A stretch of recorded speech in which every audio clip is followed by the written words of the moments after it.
I'm John McQuaid with 8541 Tactical, and we are here with the Bushnell Forge 4.5 to 27 by 50 millimeter rifle scope. Bushnell was kind enough to send the scope out to us for us to take a look at. And normally I don't do unboxings, especially with rifle scopes, because it doesn't really give you a whole lot of idea of what the product actually is. But when I got this guy in and immediately started to take a look at the packaging, I wanted to do this really quickly because Bushnell has really stepped it up on the packaging for their scopes. Now, it's kind of a minimal thing because usually the packaging ends up getting tossed, but if you're like me, the stuff ends up hanging around for quite some time on the odd chance that you will ever sell a rifle scope. So the first thing you'll notice is the box is this really heavy-duty cardboard thing, and it has this magnetic flip cap here, which I thought was just really kind of cool.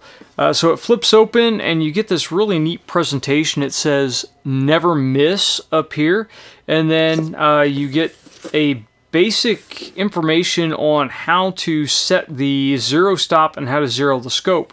I really like this because there are a lot of alpha males out there that tend to forego reading the instructions. So this is up front, right in front of your face on exactly how to do it. And we also get this nifty little flyer in here that basically is just a thank you for purchasing and please register your product. And of course, disclaimers like never look at the sun through a rifle scope. So we'll set that aside.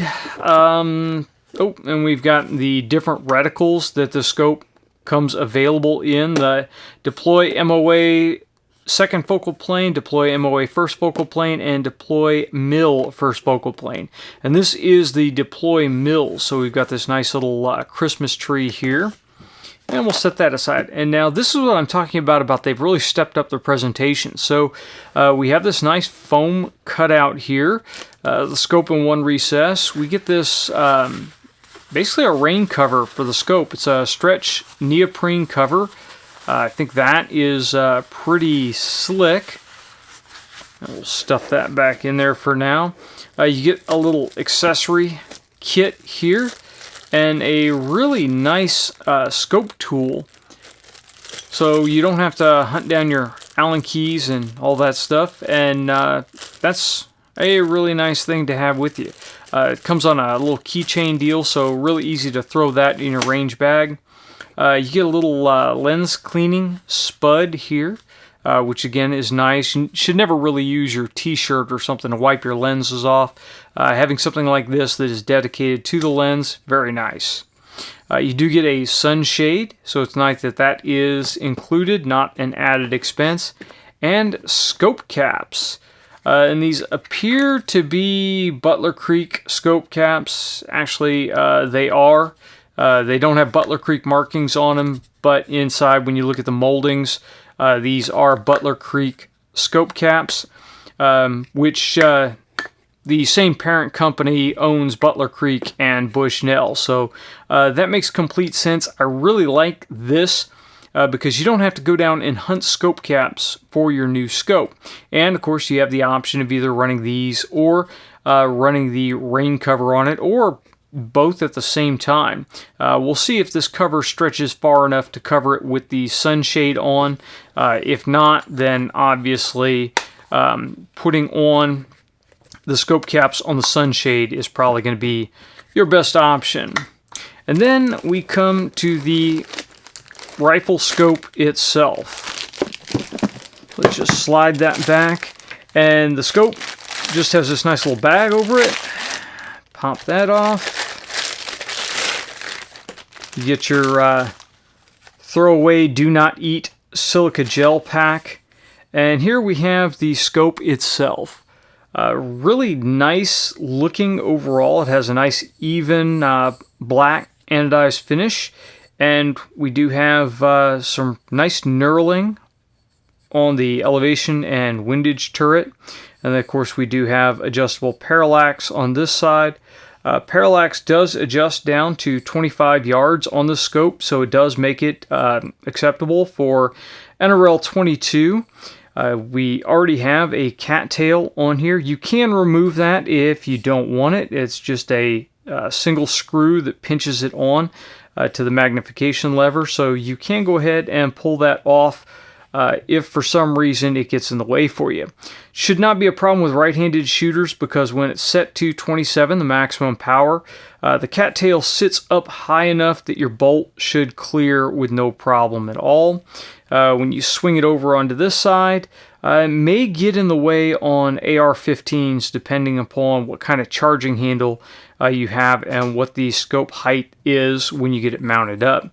So for an AR, if you're trying to run at 4.5, you may want to reconsider running the cattail or not. But it's nice that it is included, so you get the option to use it or not. So that is basically what we get in the box. It is a locking and zero stop turret.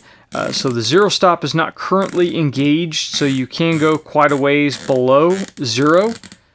That's a very nice thing to see for the purposes of zeroing. It's always a pain in the butt when you have to disable a zero stop and back it off to get a scope zeroed for your rifle and then go back in and re-engage it. So it is nice that that isn't a problem right now. This is a 30mm main tube, so we're going to get this mounted up into a 30mm mount and get it on the rifle. One last thing, I'll tell you, the clicks are close, but they are very distinct. They are audible and they are tactile, and they do line up perfectly there, and it is very easy to dial to where you want and then lock the turret back down. Some locking turrets that are push-pull locking like this, you have to give them a little wiggle before they will drop in. So it's very nice to see this, you can dial it really quickly and get it locked in. And we have the windage turret here. The windage turret is just a little bit, just a hair less distinct than the elevation turret. Just a different quality to the clicks, but still they're distinct, countable, audible, and tactile, and then you can very easily lock that down. We do have the rotations on here.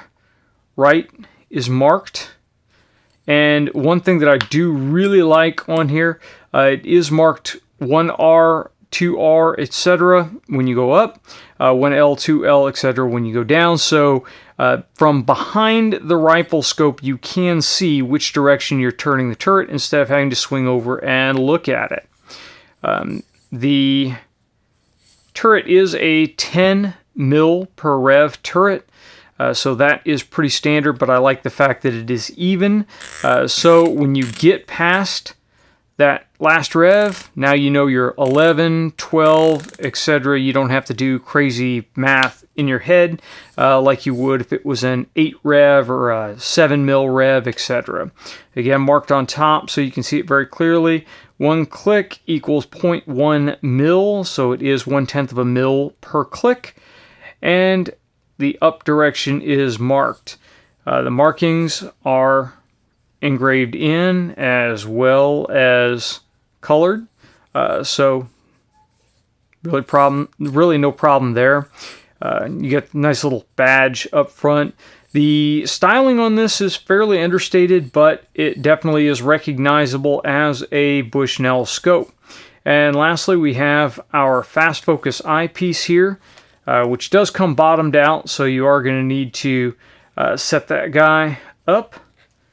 But there does not appear to be any center marking on here. A lot of times you will end up with a dot or a line that gives you the center marking for the diopter. Not included on this scope, so you are going to have to dial that in, get your diopter set, and then more than likely you're going to want to use a paint pen and mark that before you put your scope cap on. So that is our first look at the Bushnell Forged, and we will get this guy mounted up on a rifle and get it out to the range, and then we'll come back with a full review.